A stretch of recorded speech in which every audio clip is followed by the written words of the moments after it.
and the woman is rattling away to me in French, and at that point, I thought Carlos's French is better to handle this situation than mine, because she was telling me things, and I'm just like, Carlos, come here, get on the phone, figure out what she's saying.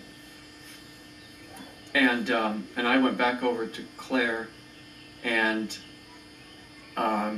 then Carlos said something like, she says, put your fingers down her throat. And you had to do it? So yeah, so you just... You did it? Sure. I mean, you just put your fingers down, and she's kind of like, bah, and you're like... Were you like at the same time pulling away so she wouldn't throw up on you? No, it's sort of like you just do it. Yeah. Wow. You're just like... So you saved her life. Well, she's still breathing, so it's okay, No. But she was inhaling. And so then Carlos got off the phone, and he said, the ambulance is on its way. He took over the finger down the throat. So you guys just kept doing it. And I guess if it seemed like it needed to be done, so. Oh, when she would start choking again. I don't remember. It was just like something that needed to be done right at the moment, and then. I'm so glad. And then maybe she kind of stabled out a little bit, and it seemed like breathing was, but she still looked really bad. She was all like crumpled over and completely out of it. No response, nothing. Now I was going to say the longest part of the whole evening for me was that point when I said, okay, I'll go down and wait for the ambulance, because for the sake of this interview, so people know, this house is over half a mile from Main Road, and it's up a little windy road, right, with no lights, no nothing. So you had to go down there. So I went down to the entry to the village and waited in my car, and that was, it was at that point, I don't know, 3:30, 4 in the morning, and I drive down there, turn off the car, turn off the lights, roll down my window, and just sit. And then it's just dark and quiet, and I don't know what's going on up at the house, and I don't know where the ambulance is, but I'm just going to sit there and just wait. At that point, you don't know if she's alive. I don't know anything. And what's going through your mind? That's what we need you to tell. Anything could be going on up at the house. Yeah. But anyway, sitting there in the dark. How long of a period was that? About 15 minutes.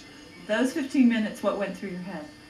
That this could be anything, that she could be dead up there, that the ambulance might not be on its way, and that could lead to problems. Could have been messed up. Anything's possible. Right. I mean, I don't know. So you're worried about the ambulance getting there. And then at the same time, how could, just sit back and just wait.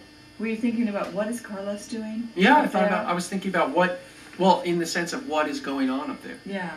What is he doing to keep her alive? And what is going on up there? So then the car, I could see the blue lights off in the distance, and I could hear the ambulance coming up the road.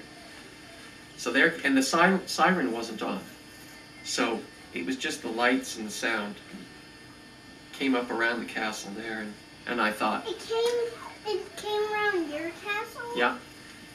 And then I thought, okay, good. On to the next stage. And what did you say to these guys?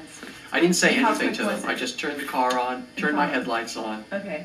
And so I drive up the road, and the ambulance follows me, and I lead them up to the house, and I don't think I say anything to them. Maybe I just say bonsoir, and they just pack on in and go right to work on Claire. And what did they do?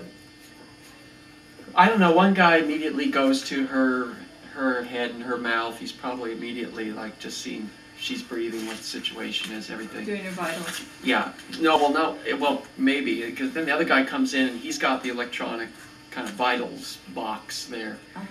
Gets that open. They push the furniture aside and they get things set up. They hook her up to that, get it going, and then he's trying to. One guy, there are 4 guys or 5 guys, and he's trying to get Claire to respond. So he's speaking to her loudly, and he's asking us if she's What does she speak? Is she French or English or what?